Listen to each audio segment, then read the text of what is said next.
ഓം നമോ നാരായണായ. ഹരിപ്രിയ അസ്ട്രോവിഷൻ ചാനലിലേക്ക് എല്ലാവർക്കും സ്വാഗതം.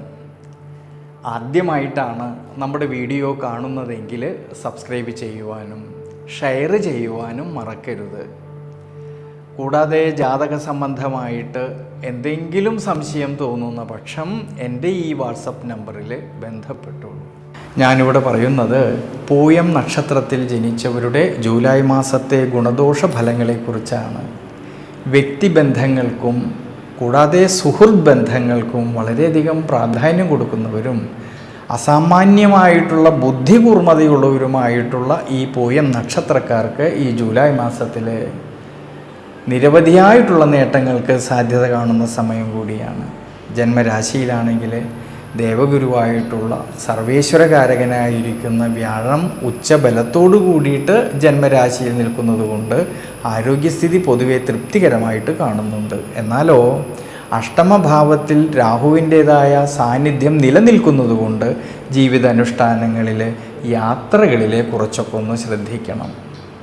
ഇനി കർമ്മപരമായിട്ടും തൊഴിൽപരമായിട്ടും നോക്കുമ്പോഴാണെങ്കിൽ കർമാധിപതിയായിരിക്കുന്ന ചൊവ്വയാണെങ്കിൽ ലാഭസ്ഥാനത്ത് നിൽക്കുന്നത് കൊണ്ടും നിവൃത്തിനാഥനായിരിക്കുന്ന ശനീശ്വരനാണെങ്കിൽ ഭാഗ്യസ്ഥാനത്ത് നിൽക്കുന്നത് കൊണ്ട് കർമ്മപരമായിട്ട് അധ്വാനിച്ചതിൻ്റേതായിട്ടുള്ള നേട്ടങ്ങൾ കിട്ടുന്ന സമയം കൂടിയാണ്. പ്രത്യേകിച്ച് കർമ്മതലത്തിലാണെങ്കിൽ പുതിയ പുതിയ ഓഫറുകൾക്കും സാധ്യത കാണുന്ന ഒരു സമയമാണ് ഈ ജൂലൈ മാസത്തിൽ. മുടങ്ങിക്കിടന്നിരുന്ന പല കാര്യങ്ങളും അനുകൂലമായിട്ട് വരുവാനും സാധ്യത കാണുന്നുണ്ട് ഈ സമയത്ത്.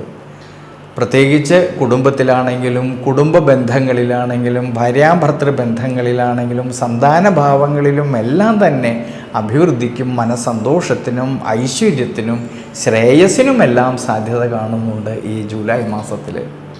ഇനി വിദ്യാർത്ഥികൾക്കാണെങ്കിൽ പഠന സംബന്ധമായിട്ട് വളരെയധികം ശ്രദ്ധയോടെ വളരെയധികം ദീർഘവീക്ഷണത്തോടു കൂടിയിട്ട് മുന്നോട്ട് പോയാൽ ഗുണാനുഭവങ്ങൾക്കും മനസ്സന്തോഷത്തിനും സാധ്യത കാണുന്നുണ്ട്.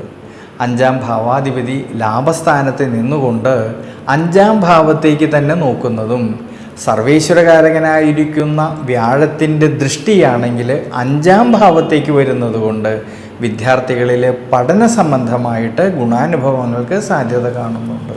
എന്നാൽ ശ്രദ്ധിക്കേണ്ടുന്ന ഒരു കാര്യം, വിദ്യാമാതുലകാരകനായിരിക്കുന്ന ബുധന് വക്രസ്ഥിതിയും ദുരിതഭാവസ്ഥിതിയും മൂലം കഠിനാധ്വാനം ചെയ്തു പഠിക്കുന്ന കാര്യങ്ങളിലേക്ക് കൂടുതലും ശ്രദ്ധ കൊടുക്കുന്ന പക്ഷം ഗുണാനുഭവങ്ങൾക്കും ഉയർച്ചയ്ക്കും സാധ്യത കാണുന്നുണ്ട്.